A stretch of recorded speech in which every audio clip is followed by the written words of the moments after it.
A gente vai falar agora diretamente lá do Senado, dentro aí do calor dessa última sessão, está a Basília Rodrigues. Oi, Basília, muito boa tarde para você.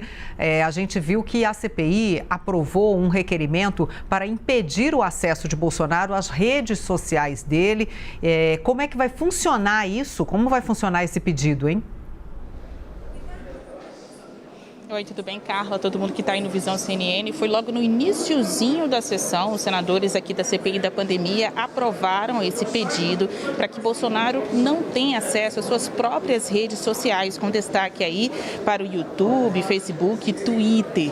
O outro pedido também aprovado aqui, de uma vez só, foi a quebra de sigilo dos acessos do presidente. Então, a quebra de sigilo telemático, seja por mensagem, seja por celular ou computador, a forma com que o presidente escolhe para acessar as suas redes sociais, teria então sigilo aberto para a CPI da pandemia. Por se tratar de um presidente da República, esse pedido, essa decisão, na verdade, tomada aqui pela CPI da pandemia, vai ser encaminhada ao Supremo Tribunal Federal e também à Procuradoria-Geral da República, que darão a palavra final. Não há um consenso jurídico de que, de fato, uma CPI possa ter acesso aos sigilos de um presidente da República. É até praxe esse tipo de requerimento ser aprovado e os senadores terem acesso a sigilos telefônicos, bancários e também telemáticos de uma série de investigados. Isso aconteceu aqui dia a dia da CPI. Mas quando o assunto é presidente da República, aí a questão é ainda mais delicada. De acordo com o requerimento, a CPI quer ter acesso a todas as informações, os dados cadastrais, os registros de acesso, de conexões feitos nas redes sociais do presidente Jair Bolsonaro de abril de 2020 até o presente momento. E por que isso, né? Porque na última live, a última transmissão pela internet, nas redes sociais, o presidente Jair Bolsonaro acabou espalhando uma fake news, uma mentira, ao associar a vacinação contra o coronavírus à infecção pela AIDS.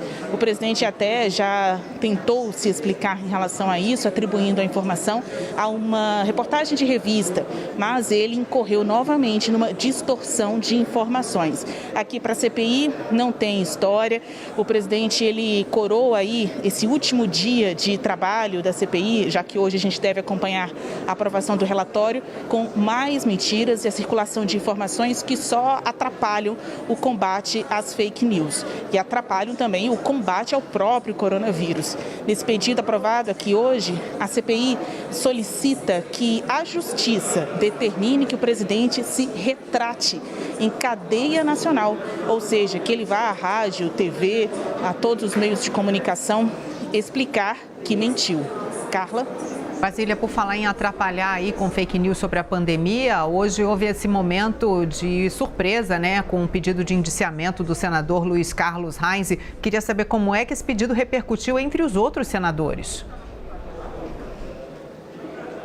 Repercutiu como um alívio para muitos senadores que aqui em conversas, até em alguns momentos também publicamente ali na CPI da pandemia, debochavam do senador Reins e reclamavam do seu tom, né, sempre em defesa de notícias e nomes relacionados a pesquisas sem nenhum embasamento técnico e que confirmariam, por exemplo, o uso da hidroxicloroquina no combate ao coronavírus. O senador Reins ficou muito incomodado com essa decisão. Para quem está acompanhando as informações agora, o senador leu um tipo de relatório avulso, né? Ele fez ali algumas considerações sobre o que considera certo.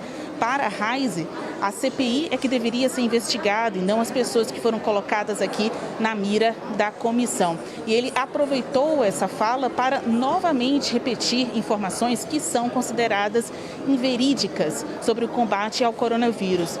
Neste momento, o senador Alessandro Vieira, que é ex-delegado da Polícia Civil, um dos condões aqui da investigação, um dos senadores mais respeitados da investigação, solicitou então que o relator Renan Calheiros colocasse o nome do senador Reins na lista aí, que alcança já 80 nomes de pessoas que terão o seu indiciamento recomendado pela comissão.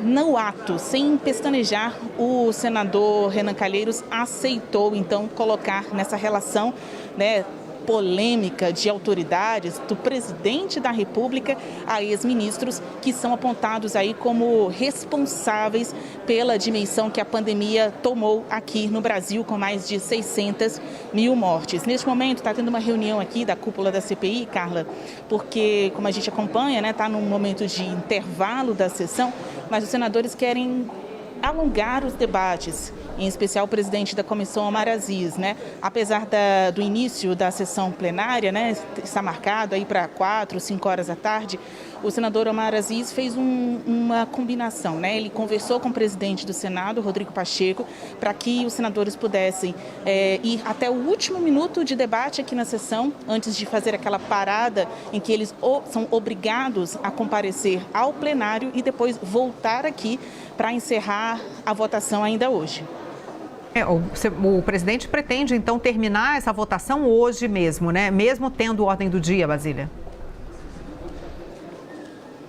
Exatamente. Então, foi um jeito de colocar interesses e também as questões regimentais, né, sob acordo. O presidente da comissão, Omar Aziz, informou que conversou com o presidente do Senado, Rodrigo Pacheco, e explicou que eles irão espizinhar, né, vão bater aí em vários pontos importantes do relatório, até o momento em que realmente terão que fazer um intervalo ali por volta de 5 horas da tarde para acompanhar a sessão plenária, mas depois voltariam aqui para encerrar a votação do relatório. Isso foi combinado antes do intervalo. Agora, neste momento, eles estão conversando aí em seus gabinetes. Há uma previsão que depois de 3 horas da tarde, né, já estamos basicamente nesse horário, os senadores de fato voltem aqui à sala da CPI.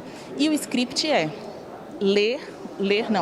debater os pontos do relatório que já foi lido aqui na CPI da pandemia e votar ainda hoje.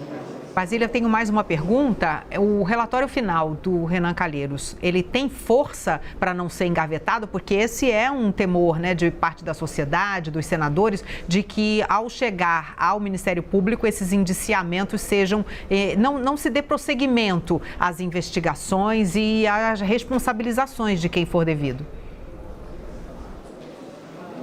A primeira etapa é aqui dentro do próprio Senado Federal. O senador Renan Calheiros costuma falar informalmente, aí um balanço que ele tem, cerca de 1/3 das CPIs não chegaram, né? Não chegou, 1/3 das CPIs não chegou a ir à frente, justamente por essa falta de consenso entre os parlamentares de uma comissão. Então, o relatório foi lido, mas de fato não chegou a ser votado, aprovado pelo colegiado. Ele acredita que desse desafio a CPI irá passar, porque com as últimas sugestões, os últimos adendos feitos ao texto, o relator ele acabou aceitando até mesmo a inclusão aí, ainda que no último momento, do pedido de indiciamento do governador do Amazonas, Wilson Lima. Isso trouxe para mais perto um dos principais apoiadores da investigação sobre o Amazonas, que é o senador Eduardo Braga, líder do MDB, partido de Renan Calheiros.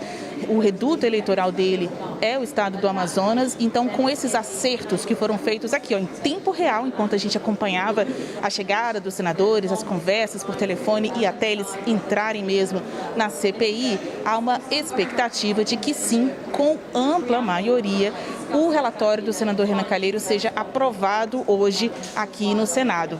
O que vai acontecer na Procuradoria-Geral da República, e aí passa por uma outra esfera, são outras cabeças, né? Sob muita pressão, a PGR deve dar andamento a alguns pedidos, ao menos, né? Não dá para a gente prever exatamente quais, mas uma certeza é que a CPI vai manter a sua fiscalização, o seu monitoramento sobre o que aconteceu aqui na comissão. E até mesmo avalia chamar o Procurador-Geral da República para que ele preste esclarecimentos sobre o andamento das investigações, caso isso seja necessário no futuro.